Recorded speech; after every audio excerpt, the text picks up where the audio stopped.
Hello, and once again, we're live. Welcome to the podcast of the Modern Mystery School. So, if you're listening, welcome. But if you're joining us on our YouTube channel, then also welcome, welcome, welcome. And today I am joined by one of my all-time favorite people, Johannah Dyer. And we've known each other for many, many, many, many years. But she is doing something quite amazing with a small group of people that she knows. She is actually helping the asylum seekers in the Midlands through a varied mix of wonderful donations and all sorts of bazaars, all sorts of wonderful things that you're doing.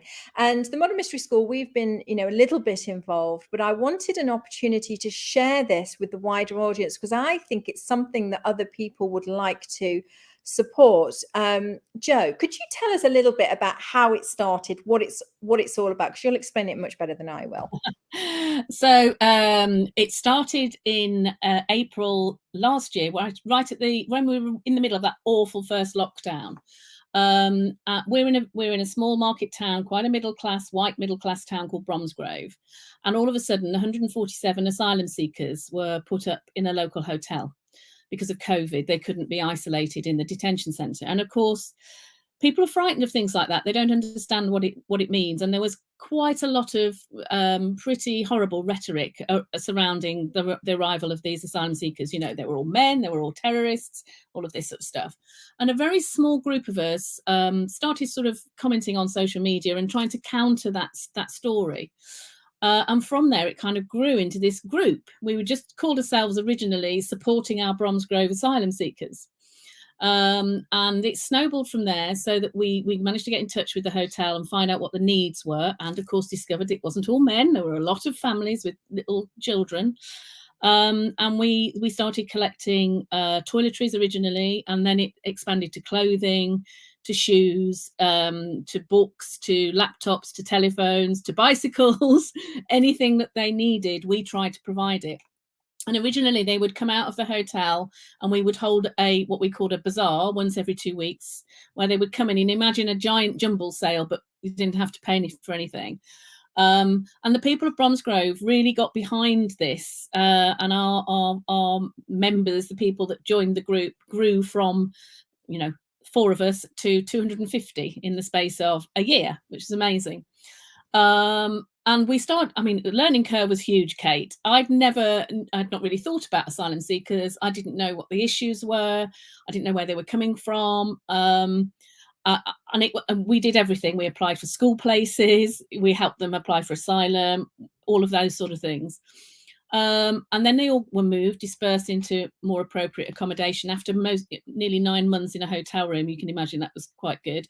We've kept in touch with most of those people and still support now.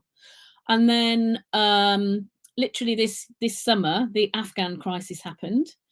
And we knew we were going to get some Afghan refugees. So we sort of came out of hibernation again, ready to support the Afghan refugees. And the same weekend they arrived, we had 30 asylum seekers arrive. So we've now got in Bromsgrove 2 hotels supporting people in need like that. And the difference between asylum seekers and refugees is the Afghan refugees have come with permission, government supported and funded.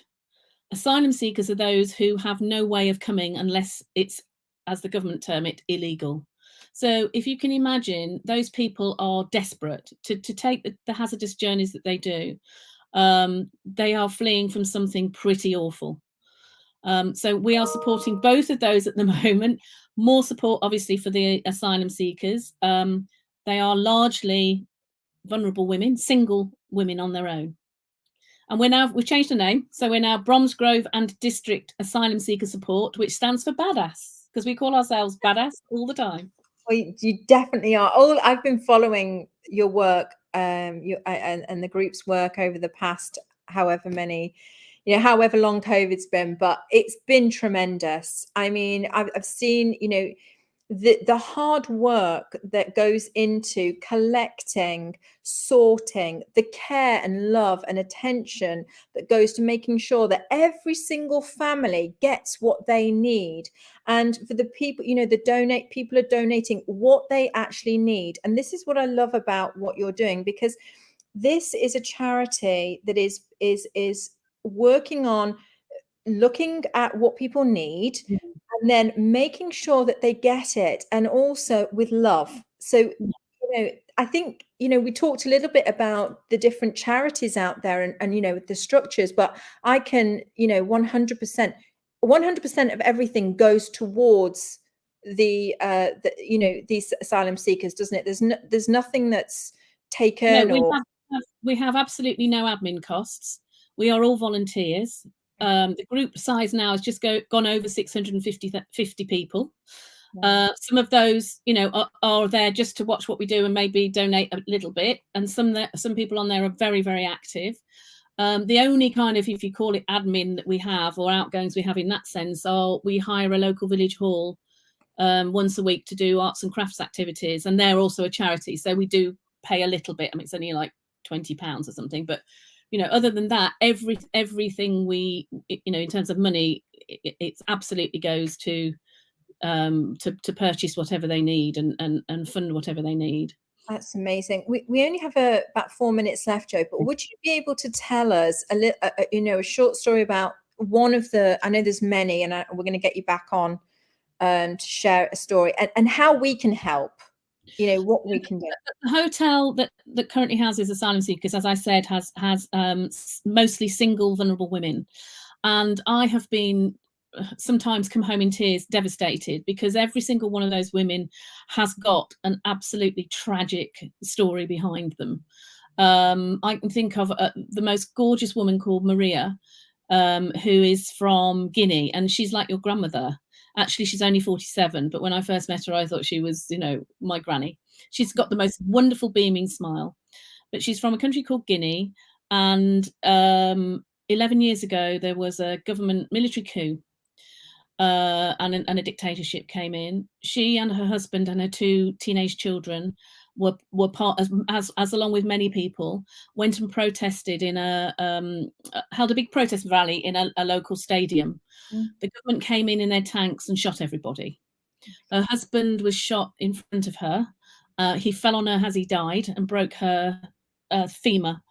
Her son was taken away. She hasn't seen him ever again. Her daughter was taken away and raped. And then her daughter apparently has escaped, she thinks. Maria herself was carted off to hospital, where her leg was treated obviously very, very badly, and thrown into prison. All because she didn't agree with the dictator. That woman came out of prison 2 years ago and has spent 2 years getting herself to safety in the UK. She has lost her whole family.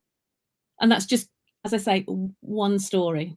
Yeah. One story. I could tell you a story for all 30 of those women.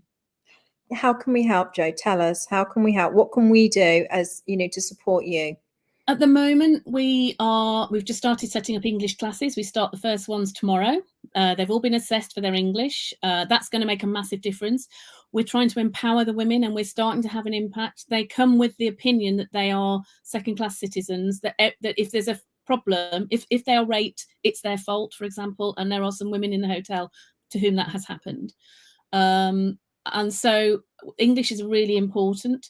What we need at the moment, and I don't like asking for money, I like asking for items, but at the moment money is really important because it means we can purchase exactly what we need in terms of resources for teaching English.